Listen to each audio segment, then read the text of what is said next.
My name is Zachary Cutlip, and I'm going to be talking to you today about hacking Soho routers. And before I actually get into the meat of the presentation, I just want to give a couple of shout-outs. First is my company, Tactical Network Solutions. At TNS, they let me hack on shit. They kind of let me hack on mostly whatever I want, and they also pay me money to do that. I don't think they figured out that I probably would do it for free. So TNS is a pretty sweet gig, and I appreciate everything they've done for me. Also, my friend and colleague, Craig Hefner. When you sit next to Craig every day, it's a little bit like cheating because stuff that should be hard just kind of magically becomes easy whenever Craig is around. So I really appreciate all of Craig's help on this. All right, so what am I going to be talking to you about today? Specifically, I'm going to be going into some novel uses of SQL injection that you may or may not have thought about. I'm also going to be describing the actual mechanics of how buffer overflows work on the MIPS architecture, because there are some differences there between MIPS and some other architectures that you may be familiar with, like x86. I'm also going to be dropping some O-days on Netgear routers, because O-days make every talk a lot more fun, so I'm going to give you some O-days.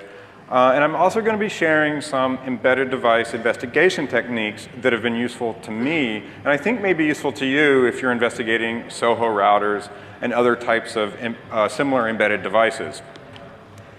After all that, I'm going to do a live demo for you, assuming that the demo gods are with us and nothing goes wrong. So I know whenever I go to a talk and it doesn't somehow end in a root prompt, it's almost like the talk didn't even happen. So I'm going to do my best to give you a root prompt. If we have time, I'd like to take some questions here in the big conference room after I've done everything. And either way, if we have time or don't, there'll also be questions in the track 4 Q&A room after the presentation. All right. Now, I want to say that I had to be pretty brutal with what I could and couldn't put in the presentation just due to time constraints. So if you find this talk to be interesting, there's a lot of material in the white paper that I think you should have on your conference CD. So if you're interested and you want to know more, please read the white paper. There's a lot of stuff in there that I thought was relevant, but just couldn't make the presentation. So why do we attack Soho routers to begin with, these little kind of inexpensive consumer-grade devices? Well, a successful compromise of a Soho router gives the attacker a really privileged vantage point on a user's network. For example, it exposes potentially multiple connected users to further attack, and it also exposes multiple users' internet-bound communications to interception and even possible manipulation. In addition to that, it's certainly not unheard of for people to plug these devices into their work networks for a variety of reasons, some legitimate, some not so legitimate. But at any rate, a successful compromise of a device on a corporate network can kind of serve as a side door into an otherwise well-defended network. The specific device I'm going to be talking to you about today is this Netgear WNDR 3700. And this is actually a really popular device, and if you go on Amazon or Newegg and kind of sort by the number of reviews, this device is easily in the top 5 and maybe even a little bit better than that. It's popular in part due to, besides being a Wi-Fi router, also has some extra features on it, right? So if you plug in a USB drive with music and video files, it'll actually serve up those files over the network. If you have a network-connected television or a PlayStation, it could actually discover that multimedia and play it back for you. It's also a file server, so if you have other computers on your network, it'll serve up those files via Samba. So it's got some interesting features that make it pretty popular. And in fact, here's one particular review on Amazon that kind of suggests that there's actually a lot of fun to be had with this device. So that's pretty promising. Now, besides the 3700, I also downloaded the firmware for the 3800, 4000, and 4400. And I looked at the most recent 2 firmwares for all of these devices. And I did a little bit of disassembly in IDA Pro and just some static analysis. And at least based on my initial analysis, these other devices are also vulnerable to the same exploits that I'm going to show you today. Now, when you get a new toy, kind of one of the first steps you can do to just in your analysis is take it apart, right? And just see what good stuff you find on the inside. And in particular, we find on this device a UART header, which is really awesome because you can connect up a UART to USB adapter and then use a terminal application like Minicom to get yourself a root console on the device. And that's really useful for debugging some more complicated exploits like one of the ones that I'll show you later. In addition to that, we also have a USB port on the back, right? Because it's a network-attached storage server, so you have to be able to plug a USB disk into it. Well, that's useful for us because the application I'm going to be talking about creates its database on the USB drive if there's a drive plugged in. So it makes it easy to get the database off and onto your workstation for analysis. Also, it makes it easy to put a debugger on the USB drive and plug that into the router rather than having to transfer the debugger over the network in some way. So it really simplifies analysis in a couple of ways. Now, one of the first steps for analyzing the software on the device is just go to the manufacturer's website and download the firmware. This is generally available for free. Now, I'm not going to go into the details of unpacking firmware. That's actually covered at length on Craig's blog. So if you want to know more about that, I suggest you check out Craig's blog. He covers all manner of topics related to hacking Soho routers and other embedded devices. And there's a picture of Craig right there. I think he actually maintains his blog using a soldering iron. I don't know how he does that, but Craig's one crazy dude. So we download the firmware, and one of the first things we can do is extract out the operating system kernel, and we see that we're running Linux. Now, this is really kind of a lucky find because from an analysis perspective, it opens up a wide range of tools and techniques that you can apply to the system rather than having to sort of start from scratch, developing your own techniques for analyzing a proprietary OS like VxWorks or something like that. It's also advantageous because once you compromise the device, now you have a wide range of attack tools that are at your disposal that you can upload to the device, and they work on Linux. So all of the kind of knowledge and experience and tools you have for Linux are easily portable to this device. Once we extract out the SquashFS file system in the firmware, we can actually go through it and see what all applications and programs are on the device. And one in particular stands out. It's this mini DLNA application. Now, why does it end in a .exe extension even though we're on Linux? I don't know, and I don't know if anyone knows. But that doesn't matter because at any rate, we're dealing with this mini DLNA application. So what is DLNA? Well, DLNA stands for Digital Living Network Alliance, and it basically refers to a set of specifications that your gadgets can use to share multimedia files with each other. So if you put some multimedia files on this device and your network-connected television or PlayStation can discover them and play them back. But more importantly, what DLNA represents for us is attack surface, right? Any kind of extra features above and beyond the core routing and Wi-Fi functionality are additional opportunities to find yourself some O-days, maybe write up a paper, and maybe submit that paper to a security conference, right? So it's just additional opportunities to find some vulnerabilities in the device.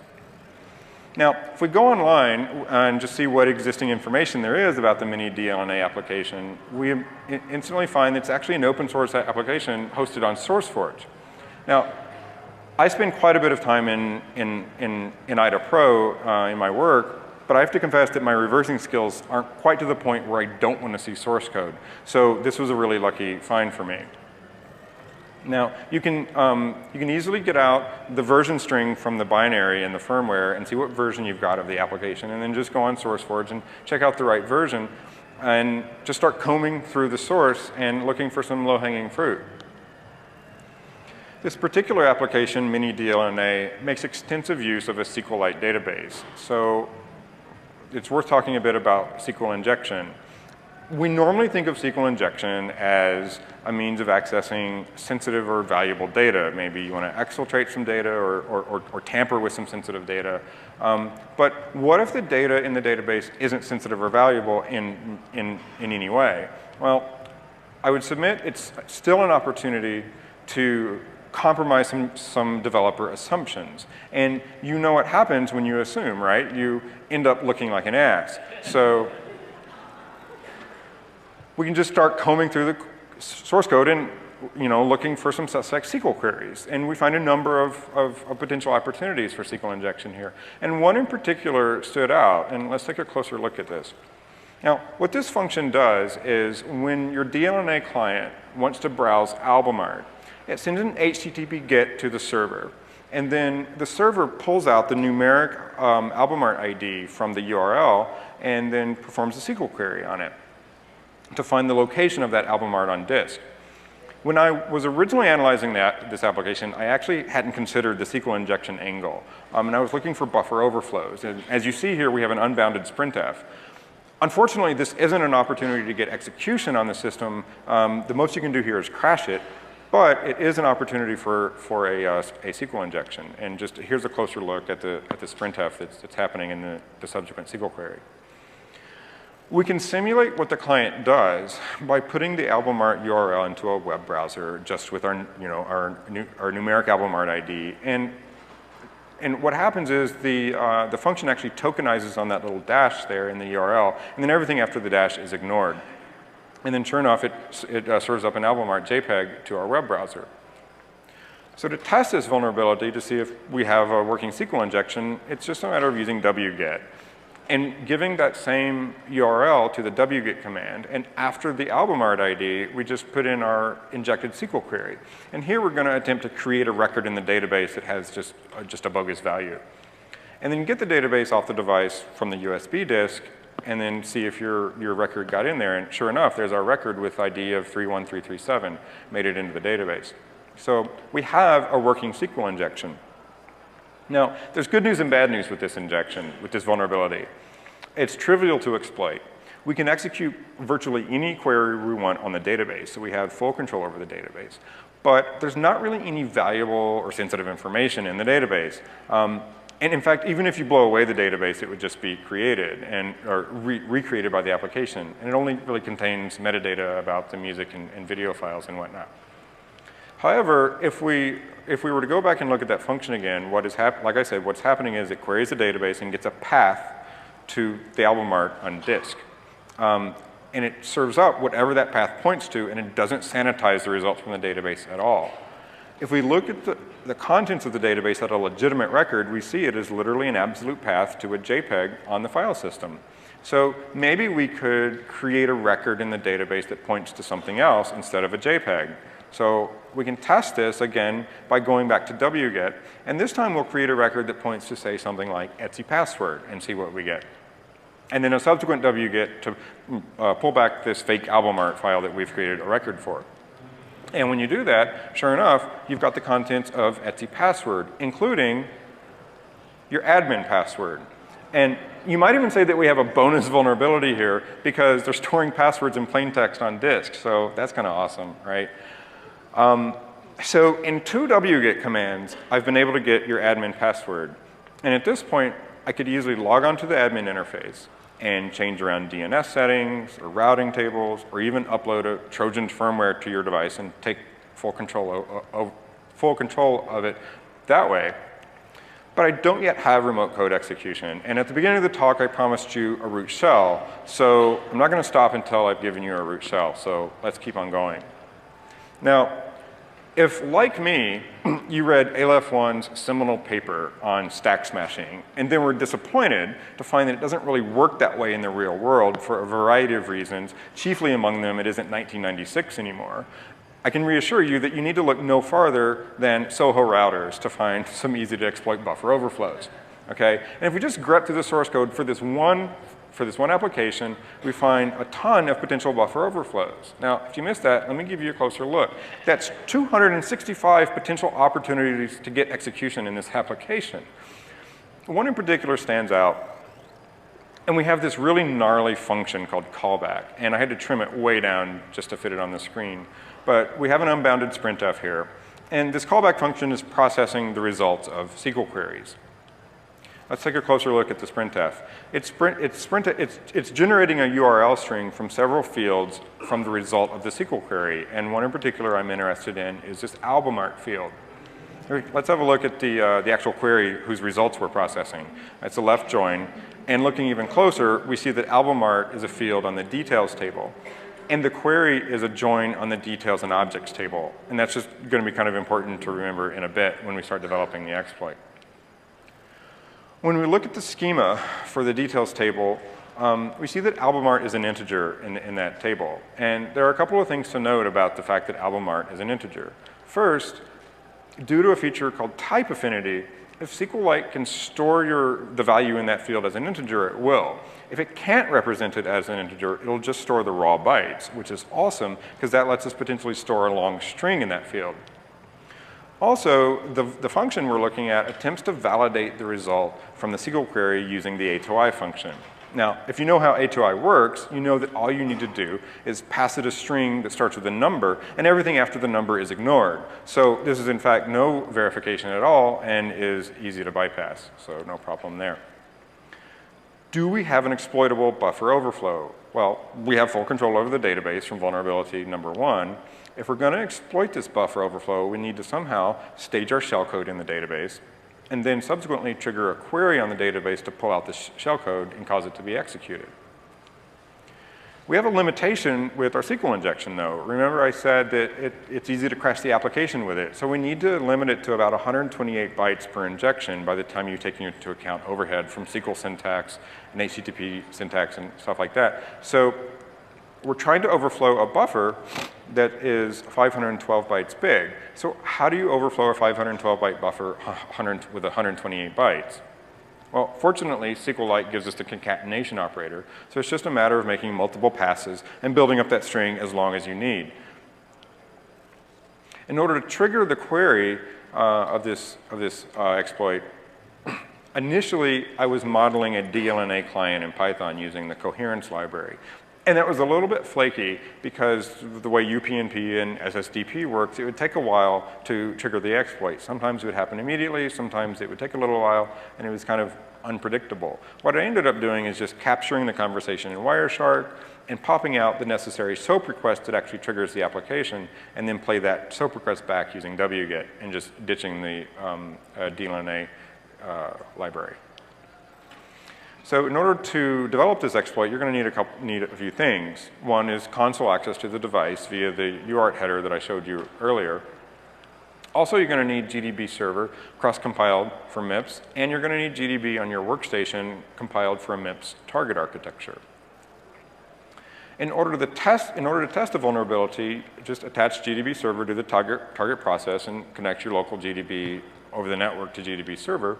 Then use wget to stage a couple of records that will satisfy the left join, and then start building up your overflow data in the database.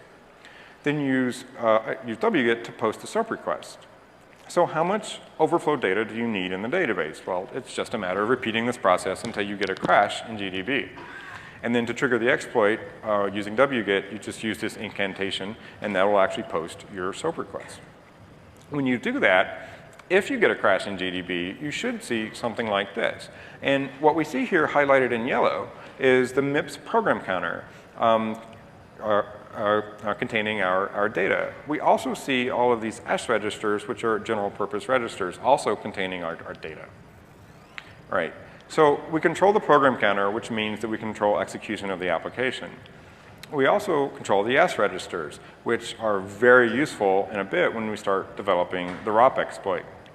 But controlling the program counter isn't the same as actually having a shell on the system. And I have to say, I was probably at this point in like, I'd say a week and a half into my initial research, and I spent the rest of the time, several weeks, actually getting reliable execution to work on the system, because we have some challenges that we need to overcome. So first of all, the stack is randomized. So we're going to have to somehow defeat ASLR if we want to execute stuff off the stack. Also, because we're dealing with MIPS, we have some architecture-related idiosyncrasies that you may not be familiar with, even if you're familiar with other architectures. You may be disappointed to find out that ROP, although it works on MIPS, is somewhat limited, and I'll get into those details in a second. And we also have to deal with some bad characters, not just related to HTTP, but also due to the fact that we're dealing with a SQL injection. We do have some things working to our advantage, though. So even though the stack is randomized, the heap and libraries aren't, and we'll be able to make extensive use of those libraries to find some useful ROP gadgets. Also, assuming we can locate the stack is executable, so we should be able to execute our shellcode off the stack. So how does ROP work on MIPS? Well, the biggest challenge is the fact that all MIPS instructions are 4 bytes long, and all MIPS memory accesses are 4 byte aligned.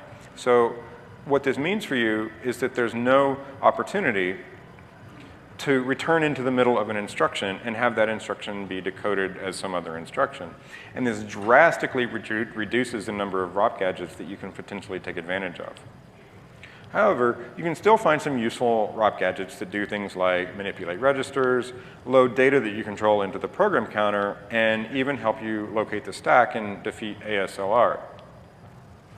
So how do you locate the stack using ROP on MIPS? Well, here's a sequence of instructions that load several offsets from the stack pointer into registers S3, 4, and 6, and then subsequently jumps to whatever is in register S0. Now, remember that we control all of the S registers, so it's just a matter of making sure that S0 contains the address of yet another ROP gadget that jumps to whatever is in S3, 4, or 6. And then that gets you back into the stack where you can start executing shellcode. We also have to deal with this issue on MIPS of cache coherency. Now, MIPS has 2 parallel caches, one for instructions and one for data. And your payload was written to the stack as data, which means that it's sitting there in the data cache until that cache is flushed. So you can't actually execute it yet until you flush the cache back into main memory. So how do you do that? There are a couple of ways. One is you could write a massive amount of data to the stack and fill up the cache and force it to be flushed. But you might not be able to overflow a buffer with that much data. Fortunately, Linux provides a cache flush system call. And I believe if you check the man page for cache flush, I think it tells you that it's only implemented on MIPS. So this is actually going to be pretty useful for us. And then assuming you can set up the parameters to cache flush properly, then it's just a matter of wrapping into it and forcing the cache to be flushed. We have to deal with bad characters, which is not an original problem, right? So spaces break HTTP, null bytes break strcpy and other string handling functions, but we're also dealing with a SQL injection, and SQLite has its own bad characters that it'll interpret unless you escape them. Fortunately, SQLite provides an escape sequence that you can use, so anytime you have one of those bad characters in your shellcode, you just escape it with SQLite's escape sequence. Another problem is MIPS's NOP instruction is all null bytes, which sucks because, of course, null bytes break string handling functions. But that's actually pretty easy to deal with. Just use some other instruction that doesn't have null bytes in it, that either is inert or doesn't have any effects that you care about. And so whenever you need a NOP, you can do something like that. The majority of the time I spent developing this exploit, sadly, was getting the payload and encoder to work. Metasploit provides you with one payload and one encoder for the MIPS architecture, and I was never able to get it to work. If I would attach to the process with the debugger and then single step through the decoding and execution of the payload, it would work perfectly every time. But if I wasn't attached with the debugger, it would crash the application every time. And I never did figure out what the problem was. What I ultimately did was just develop my own null-free payload that doesn't need an encoder and just ditching the payload that was in Metasploit. Now, if Indianness messes around with your head the way it does me, and we're dealing with a little Indian architecture which makes it even worse, one thing you can kind of do is things like make your callback IP address all 10s so that byte order doesn't matter, and at least do that until you get issues sorted out with your shellcode and then figure out the Indianness later. In a bit, when I show you the exploit, you'll actually see the script staging the overflow in 3 separate pieces. So the first piece is just a giant buffer that contains random data. The second piece is our ROP chain, which is going to overwrite the return address and also stage the address of several ROP gadgets into the S registers. And then the third piece is our connect back payload, which will actually give us the remote shell. Okay. So that said, it's time for a little live demo, assuming that everything goes well. Great. If you'll bear with me for just a second while I change screen modes. There we go. Okay. Okay, so the router's up. All right. So So I'm going to show you a couple of things, actually 3 things. I'm going to show you the exploit where we can extract some sensitive files from the system, and then I'm going to show you the buffer overflow where we get a remote shell. Once we have a remote shell, I want to show you how we can start uploading some attack tools and actually transform this device into an attack platform. So I've rolled up the the exploits into some Python scripts to make them a little bit easier to use, and also to give us a little bit better output. Now, in the slides, I showed you that we could extract Etsy password. Now, that password file only gets created when you plug in a USB disk, because Samba creates it for some reason. So instead of messing with Etsy password, why don't we try actually getting out the entire system configuration? And the system configuration is in VRAM, and it's accessible via /dev/mtd block 14. So let's see if we can request that block device instead.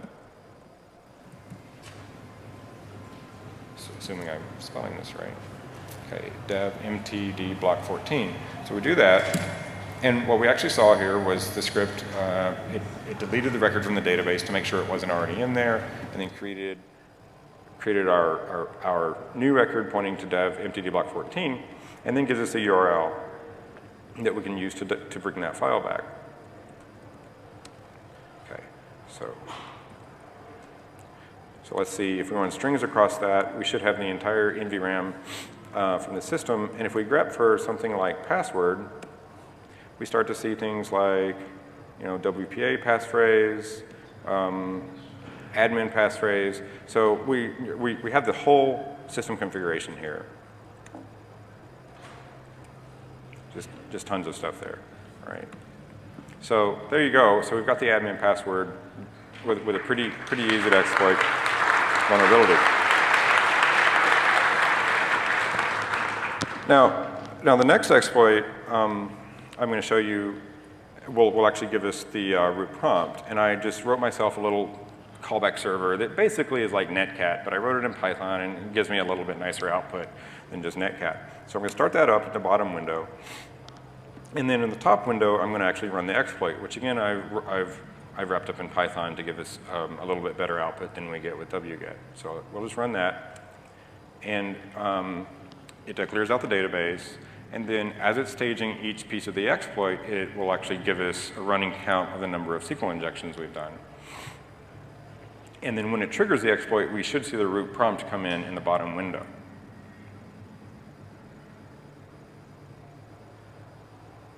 So staging the payload now. I think we get up to 46 total SQL injections by the end. Yeah, there we go. And there we go. So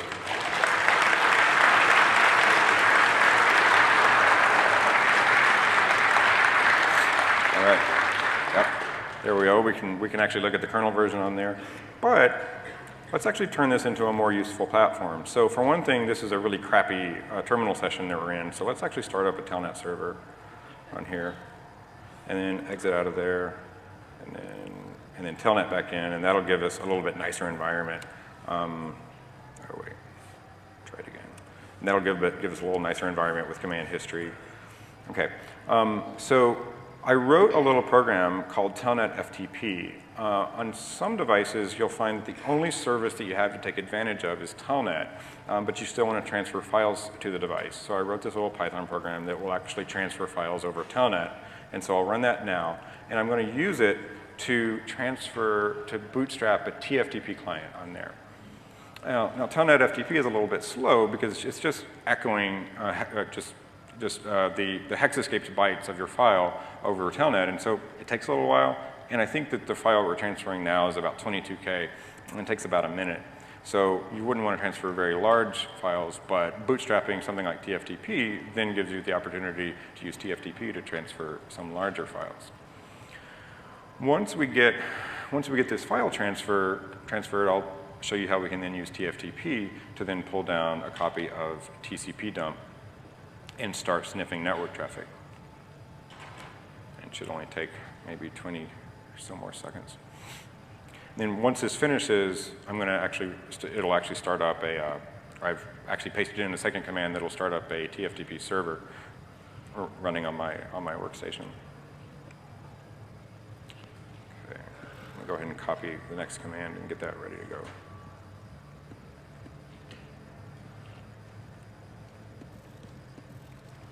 Okay. So it's done transferring. We're now running into TFTP server, paste in the next commands, and we've now downloaded a TCP dump and start up TCP dump. So there you go. So we're now sniffing traffic that's coming across the router.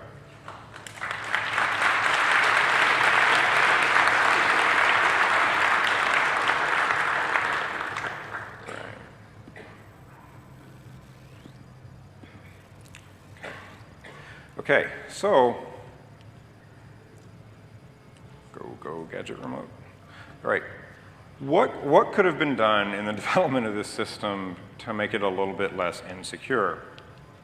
Well, I would submit that, like it or not, this device actually plays an important security role on your network. It isn't just a toy, and it isn't just a device whose job it is to serve up multimedia. It's also your firewall. And I think it's important to actually establish some security requirements at the very beginning, and then make sure those requirements are being designed for, and developed for, and tested all along the way. So, for example, this should be capable of self-protection, which clearly it has completely failed at. It also should be capable of providing you some level of network protection, which again, it's completely failed at because I've compromised it and actually turned it against you and turned it into an attack platform. Also, I would just submit better coding practices would go a long way on this device. I gotta say, it's 2012, and I'm a little annoyed for a couple of reasons. One, I don't yet have a flying car. And two, for some reason, we're still using unbounded string handling functions. I mean, can someone explain to me why we're still using stir copies and sprintfs? Have you heard the good news? There are functions that help you do bounds checking, such as this one right here. Not only does it help you do bounds checking, but if you use it right, it helps protect you against SQL injections. And none of these functions are being used in this application. It's just ridiculous. Also, you've got the benefit on this device that it's running Linux, which is capable of privilege separation, and it has a concept of multiple users. Some proprietary OSs don't, but that capability isn't being taken advantage of. There's no reason for this application to be running as root. It doesn't do anything privileged. It doesn't bind to privileged ports. It doesn't need root privilege, so there's no reason for it to be running as root. Now, a lot of people's experience with SE Linux might be it's the thing that you turn off as soon as you install Fedora on your laptop because you don't want it to break your shit. But I used to work for a company called Traces, and at Traces we developed a lot of hardened appliances using SE Linux. And I can tell you, appliance-type devices is an area where SE Linux really shines. You've got very few applications on the device that you need to confine. You have very little direct user interaction, and users aren't adding and removing applications. And if this device were confined with SE Linux, none of the other stuff would even matter. Privilege separation wouldn't matter. It doesn't matter really even how crappy the programming is, because the application wouldn't be allowed to access sensitive files. It would only be allowed to access certain files that are known ahead of time. Also, it wouldn't be allowed to execute programs. So even if I successfully overflowed a buffer, it wouldn't be allowed to execute binsh or establish outbound network connections. So it should be at least theoretically possible to develop a single SE Linux policy and apply it to all the devices in the product line and add and remove SE Linux policy modules as necessary to confine different features. Now, what's the upshot? The developer in this case has assumed that everything coming from the database is well-formed because only his application ever puts data in the database. So how could there be any data there that's bad? Well, we're able to successfully compromise the database and violate those assumptions, and we're able to do that even though the database itself is of low value. So there you go. All right. Now, here's my contact information. So if after Black Hat you have, or I'm sorry, DEF CON, you have any questions, feel free to get in contact with me in one of those ways. And for now, I think we're running early. So if you have any questions now, I'm happy to take some questions. Yeah, yes. Yes. Yeah, that's right. So the question was, the attacks that I'm running, do they only work on the LAN side? Yes, so currently they do. They only work on the LAN side. This process is only listening on the LAN side. However, Craig actually presented a tool a couple of years ago at DEF CON called Rebind that Rebind proxies HTTP requests through a victim's web browser over the internet to the LAN side of the device. All of these exploits are HTTP based. So in theory, this exploit should work with Craig's Rebind tool. In practice, I haven't gotten it to work yet because the JavaScript in the web browser mingles the SQL injection, but in theory, there should be a way to make it work and turn it actually into an internet-based attack. Yes? Are there any social routers Yeah, so this is a question that I get a lot. So at TNS, we work with a lot of Soho routers. Is that? Oh, I'm sorry. So the question is, are there any Soho routers that we can recommend? Well, at TNS, we work with a lot of Soho routers and find vulnerabilities in them. Unfortunately, one of the problems when you do that is you start to get a little jaded, and basically every router that you see is an opportunity to exploit. I really don't have a recommendation. I know at home, I actually run a custom Linux distro on a small PC, so yes. So the initial launch has to go through the serial port, right? So you have to have hardware access to the device? No, you only need hardware access to the device when you're developing your exploit. So you order one of these from Amazon, take it apart, connect up to it, develop your exploit, but the actual exploits just need network access. Internal LAN access? Yes, yes, internal LAN access. I would also point out that this device is vulnerable to Reaver, if you're familiar with Reaver. So all you need to do is be on the premises to attach to the LAN and exploit it. Thank you. Yes? You bet. Let's see. Yes?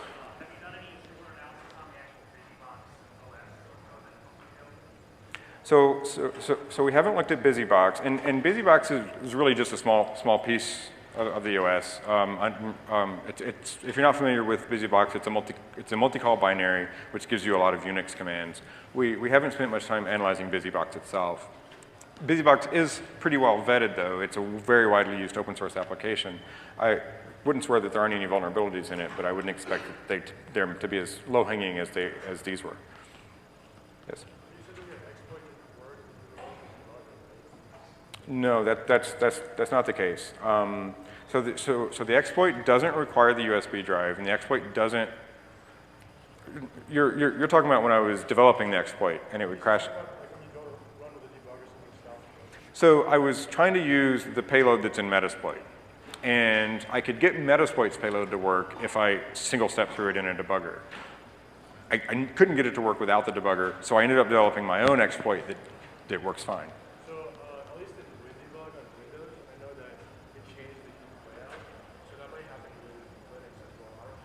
Oh, interesting. Okay, so the observation is that the debugger itself may alter the memory layout. And okay, thanks. Are there any hands that I'm missing? Okay, there's a hand in the back.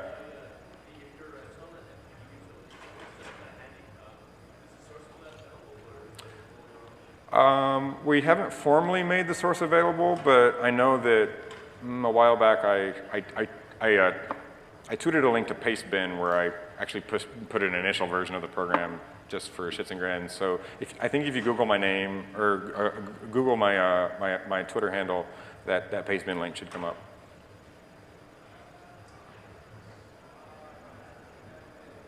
Okay, got a question over here.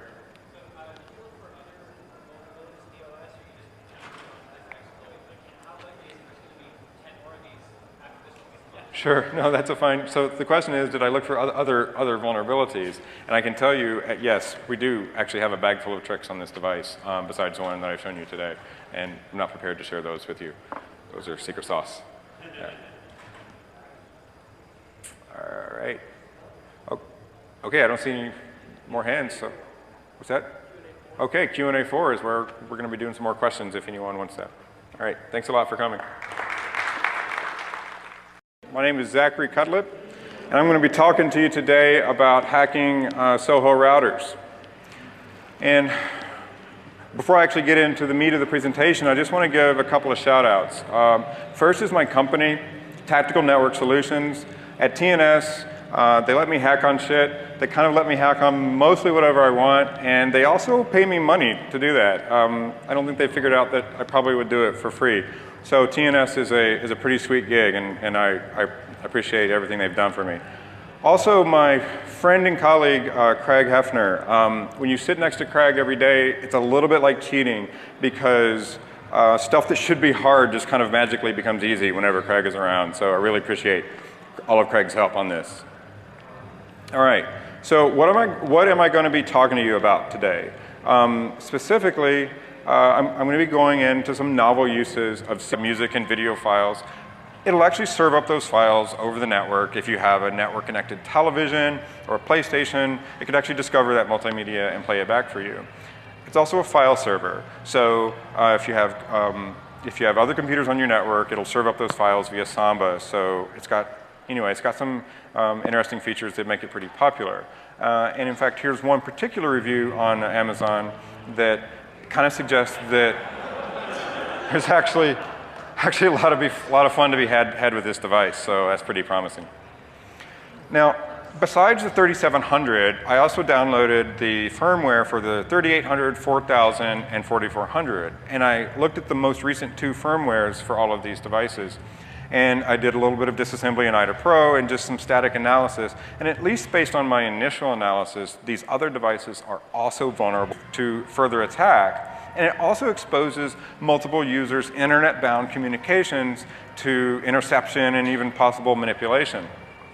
In addition to that, it's certainly not unheard of for people to plug these devices into their work networks for a variety of reasons, some legitimate, some not so legitimate. But at any rate, a successful compromise of a device on a corporate network can kind of serve as a side door into an otherwise well-defended network.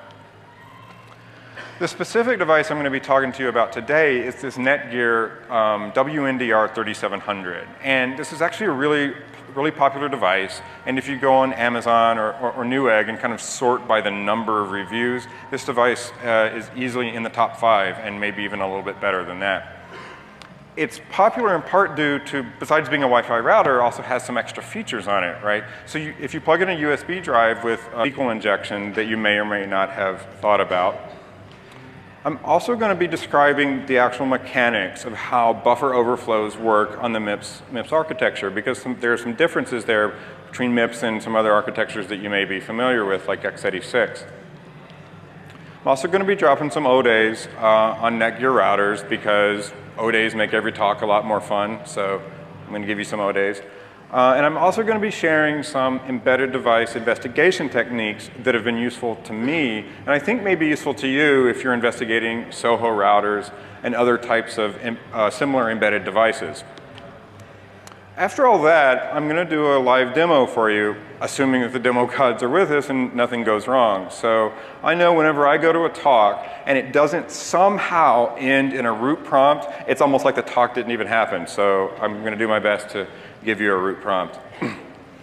If we have time, I'd like to take some questions here in the big conference room after I've done everything. And either way, if we have time or don't, there'll also be questions in the track 4 Q&A room after the presentation. All right. Now, I want to say that I had to be pretty brutal with what I could and couldn't put in the presentation just due to time constraints. So if you find this talk to be interesting, there's a lot of material in the white paper that I think you should have on your conference CD. So if you're interested and you want to know more, please read the white paper. There's a lot of stuff in there that I thought was relevant, but just couldn't make the presentation.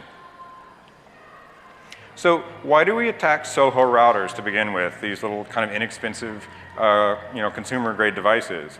Well, a successful compromise of a SOHO router gives the attacker a really privileged vantage point on a user's network. For example, it exposes potentially multiple connected users to